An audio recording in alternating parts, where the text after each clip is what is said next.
The plans have changed. Won't be my friend. I think of macros as life. They have pay attention to me. I look dumb! Say that. It's game time and I'm up one. Name something I ain't done. Name a body that's my type. Air Jordan, I'll take flight. I'm next level, I'm franchise. To our winner, Rene. Good morning, buff babes and bros, and welcome back to another video. If you are new here, my name is Rene, and I'm an IFBB Wellness Pro, and I want to welcome you to our Road to Olympia series. 137, please. And today, we are going to Florida, so I'm going to show you guys how I stay on track during my traveling while on prep, and we're going to have a little bit of fun. So enjoy. A lot of people think staying on track while traveling is impossible, but one thing bodybuilding has taught me, that's not the case. Here's how I stay on track with my meals and still enjoy my time. First, I grab blank stickers and write out the days and the meal numbers, so when I get to my destination, I know exactly the order of meals and which day to eat them. The reason that I use stickers is because the writing won't rub off when the bags touch each other, because I've definitely had that happen before. Then I put the stickers on plastic bags and start filling them with my food. I weigh everything out and use a paper plate so it can bend and easily put the food in the bag without making a mess. I also put my dry ingredients in a smaller bag in with my protein so that they don't touch or mix. These small portioned avocado packets are also perfect for traveling because they stay fresh and they're a lot easier to pack. Now that I have everything labeled and portioned, I choose an insulated bag to put them in. This bag is First Form and it's specifically for this reason.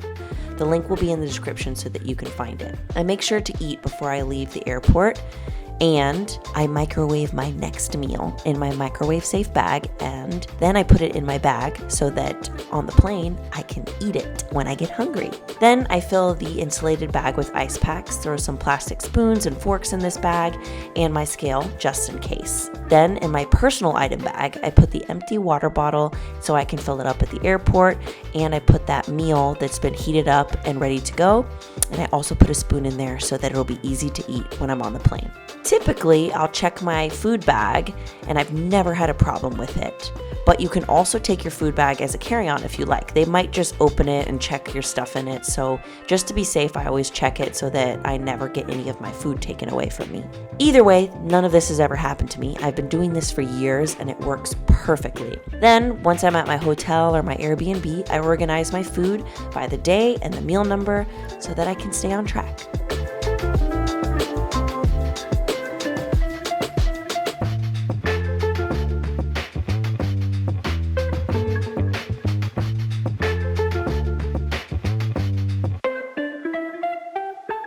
So pretty. Hey, buddy. Oh. This thing looks fake.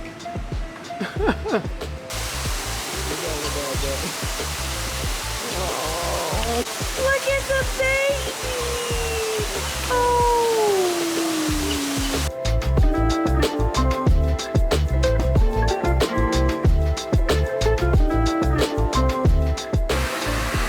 So cute.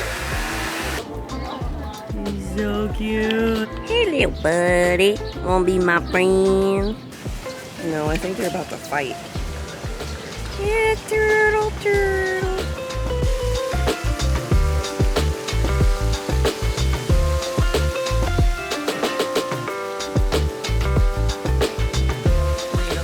When I signed up to get boobs, I did not sign up to get the boob sweat. Pass, pass, pass. So I'm just gonna air myself out right where this fan is. Okay. I'm a snake. I'm a Slytherin snake. Snake. I'm a snake. So now we're at Whole Foods Market, and I'm gonna get some of the things that I wasn't able to bring when I was packing because I didn't have enough food. So, yeah. Do they have them? Do they have them? Do they have them? Do they have them? They have them. is the mine.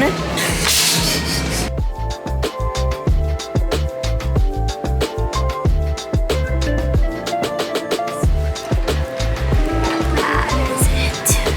That's the one.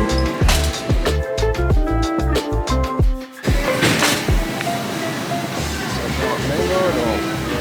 Pineapple, I couldn't think.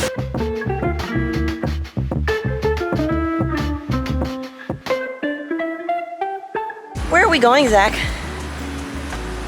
Where are we going? The B&J. The B&J? Yeah. Oh, that B&J.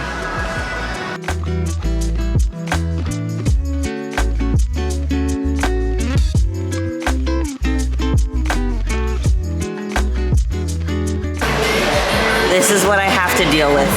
I'm gonna kill myself! It's melting. Many unbearable hours later.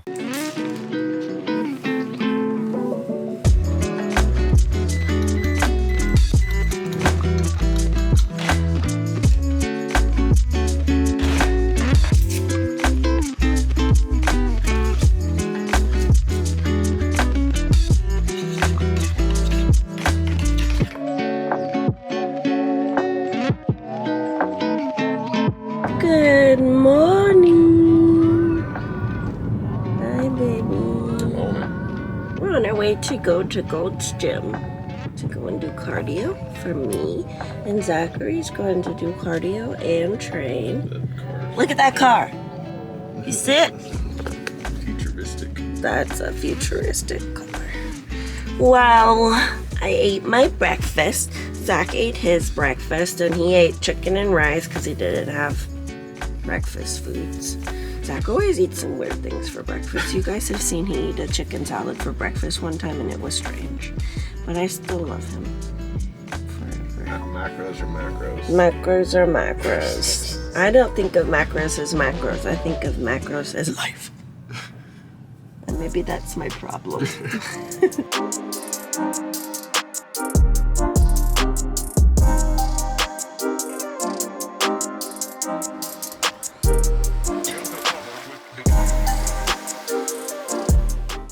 Five hours later.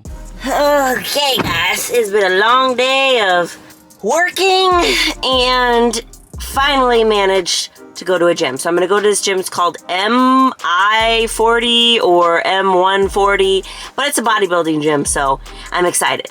We are going to be doing a full body day today. Normally today is my quad focus leg day, but I'll go into why we're doing this a little bit later because the plans have changed.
Okay, we are done with our workout. We did a little bit of everything. a little bit of quads, shoulders, hamstrings, and the reason being is because I am not going to be training Tuesday or Wednesday. Usually I would train and do cardio on Tuesday, and my off day would be Wednesday, but since yesterday we went to the zoo and literally like my body still feels trashed, even though we technically didn't work out, it still felt like it. So Zach thinks that it's going to be beneficial for me to take these next 2 days completely off, and we actually have seen in the past, and I've told you guys that every time I take a rest day, like my body loses weight because all the inflammation goes down from built up from doing the cardio. And I thought I knew that guy. How would I know that guy? I don't even live here. You're so dumb. You are really dumb. For real. Anywho, so that's what we're gonna do. That's why I hit a little bit of everything, the main areas that I hit. And I did notice when I was posing that my glutes have gotten so much better. It's definitely my weak point, and my hamstrings are my weak point. So this off season, well, improvement season, if you will, we focused a lot on doing glutes and hamstrings. That's why, if you guys have been following the series a lot, I stopped targeting quads specifically for a while because I'm so quad dominant that I literally, and I just love training them so much that I had to stop training them specifically so that I can just focus on my glutes and hamstrings to bring them up so that they matched how big my quads are. Even though my lower body is supposed to dominate my upper body, I still have quads that dominate my glutes and hamstrings. So I need to bring the size up, and we definitely did in this improvement season. I could see it, but I still need a lot of my upper glute, if you know what I mean. I have a lot of the lower glute, but the upper glute is just, it's hard to grow, man. And I feel like every woman struggles with growing the upper glute. So from now on, I am just going to be implementing more workouts that target the upper glute specifically. How am I gonna do that? I don't know, but I'm gonna bring you along with me and I'll let you know. I'm just going to do a little bit of research. I know some workouts that target it very well. I just haven't been doing them as much. I've been more focusing on the all over glute by doing like a bunch of hip thrusts, the abductions and stuff. So I'm just going to put more emphasis on it. So now we're gonna go home.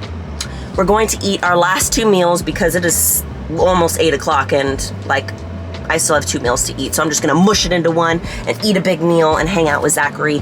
And tomorrow we might be doing something like really, really fun because I'm not going to be training, which will be nice. So I'll take you guys with me.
Chew like a sheep, watch. Is that how you chew? No, I'm just chewing like a sheep. That's how you chew. That's how I chew. But mine's smaller, like this. All day, and I got some chores to get. Cat box to clean. It's like a pig. It's like a pig. That's like a baby sheep. Hang out with me. Pay attention to me. Pay attention to me.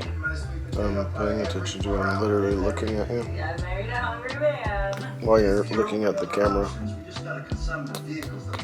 Just a kiss it. I have a heart set on that cute little car. 24 hours later. Good morning, guys.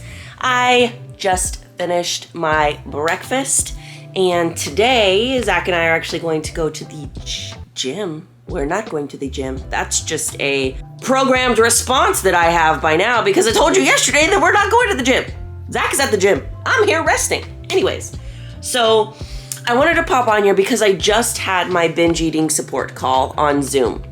And I talked about it in my last couple of videos that I do a Facebook group with people who struggle with binge eating so that they just have a safe space to talk about it. They don't feel alone. And every week we have people come onto Zoom and I chat with them about a specific topic, give them tools. So that'll be down in the description if you guys want to join it. It'll just say binge eating support group on Facebook. But the topic that we were talking about today is really important because I wanted to tell you guys. So we basically were talking about pausing. So what happens when you're someone who struggles with binge eating like me, or if you guys have before, there's a huge gap, and in that gap is where you're supposed to pause. So say an emotion comes up or something triggers you, or you are thinking about binging. And then over here is the actual point where you binge. There's this space in the middle, which is so crucial, and it's called a pause. And a lot of times when you struggle with binge eating, you go immediately from thought to the emotion, to the trigger, to action. And you don't take any time to pause. And that pause is the most important and crucial thing, because that's what makes you decide whether you're going to go through with it or not. So a practice that I was talking to them about, and I have on this channel a couple of times, but it's been a while, so I thought I would refresh it, is called past, present, and future. So I have a lot of practices that I call tools in my tool belt, so that when I am feeling under-resourced and I'm feeling like I want to binge and I'm having all these emotions and stress and anxiety, that I go to these practices to pause before I make a decision whether I want to go through with it or not. So if you have a journal, definitely write this down, or pause the video and write it while you can. But it's called past, present, and future. And you're gonna ask yourself 3 questions. Past. In the past, when I went through with this, how did I feel? Present. How am I feeling right now? And am I giving my emotions too much weight? And what this question does is it gives you a chance to figure out, why are you even feeling stressed, anxious, lonely? What happened? What triggered it? How did you get from here to here? And then are my emotions giving too much weight? So for me, whenever I would struggle and go with all these thoughts in my brain, I would give all my emotions way too much value. So I would be stressed, I'd make myself super stressed. If I was lonely, I would make myself even more lonely. And you guys know, like, once you start spiraling on a thought and you keep spiraling, you build it up and you make it so much worse than it actually is. So it gives you a chance, that question, to really just assess where you are in this present moment. So then we have past, we have present, and future. How would I feel if I didn't go through with this? You'd feel pretty dang good. You'd feel really proud of yourself. You would feel like you overcame something, and then you would have so much more confidence. So past, present, future. Past. In the past, how did I feel when I went through with this? Present. How am I feeling currently? Am I giving my emotions too much weight? Future. How would I feel if I didn't go through with this? And those answers alone are going to give you the clarity that you need to make the decision that's actually true to your heart. I just really wanted to share that with you. Another thing that we were talking about is another form of pausing, was literally forcing yourself to pause. So on the Zoom call, we were talking about this past Easter, where there's moments where you'll be around a bunch of food and you're just like, I don't know what to do. You start stressing about it. You're already preemptively thinking that you're going to binge, and you're setting yourself up for failure because you're just having those thoughts before it even happens. So we were talking about pausing and literally removing yourself from the situation. So if you're starting to have all of these thoughts, literally take yourself out of the equation, go somewhere alone, recenter yourself, remember why you were doing this, and then come back. And the why isn't because, I'm doing this because I'm on a strict diet or I want to lose weight. The why is so much deeper than that. The why needs to come from a place of, I don't want to struggle with binge eating my whole life. I don't want to be like a robot in a loop. I don't want to have guilt or shame around food. I want to be able to go into a situation and feel confident that I'm going to go in, I'm going to enjoy the meal that everybody has, and I'm going to be present, and I'm not gonna feel any type of way about it afterwards. So those are some of the things that we were talking about, making these pauses before taking action. And if you guys want me to talk more about this topic, I haven't really been talking about it that much because we've been so much on this prep journey together, and there's just so many things with prep that's going on, but I have plenty of other like tools and tactics that I use to force myself to pause and really think about what it is that I want to do. So since we're going to the beach and I had my meal right before we leave, and I'm packing my next meal so I can eat it when we're there. It's already heated up and it's in this container. So I have my beef and it has my ketchup in it, and then I have my oats and I have a spoon in there. I also have some in here, and we're just gonna use this as our beach bag also. Let's go to Clearwater Beach. Let's go to Clearwater, where the water is Crystal clear. You did it wrong.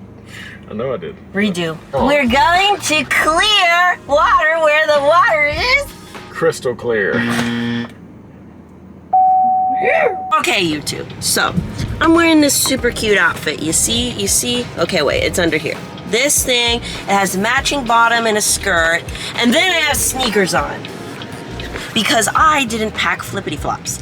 Now, I was telling Zach, I can't go out in public without flippity flops. And I'm wearing this really cute outfit on top, and then I'm wearing dirty ass cardio sneakers. And Zach's like, nobody cares. And I know nobody cares. I don't care what other people think. No. This is all about what you I thought of what people would think. I want to have matching flippity flops and not be cute on the top and then dirty sneakers. Why do you want to have matching flip-flops? Why did you say you wanted them? Because I want to look good. No. I want to match. What did you say to me? I look dumb. What did you say? I look dumb! I didn't say that.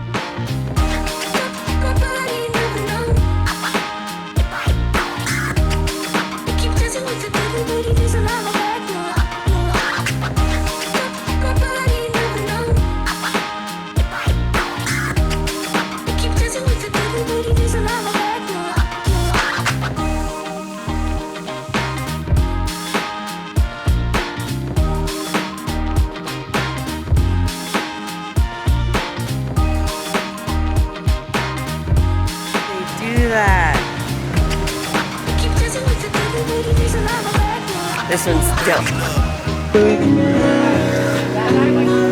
You always have a cute girly drink. It's delicious. They're the best. They are the best. Is this yours? Is that yours? Can I have this? Oh yeah. I can have this. Early the next morning. And that is going to be it for today's video. I hope you guys enjoyed, because we did a little bit something different. It was prep, but also traveling at the same time. So you can do both. I love you all so much, and you are more powerful than you think.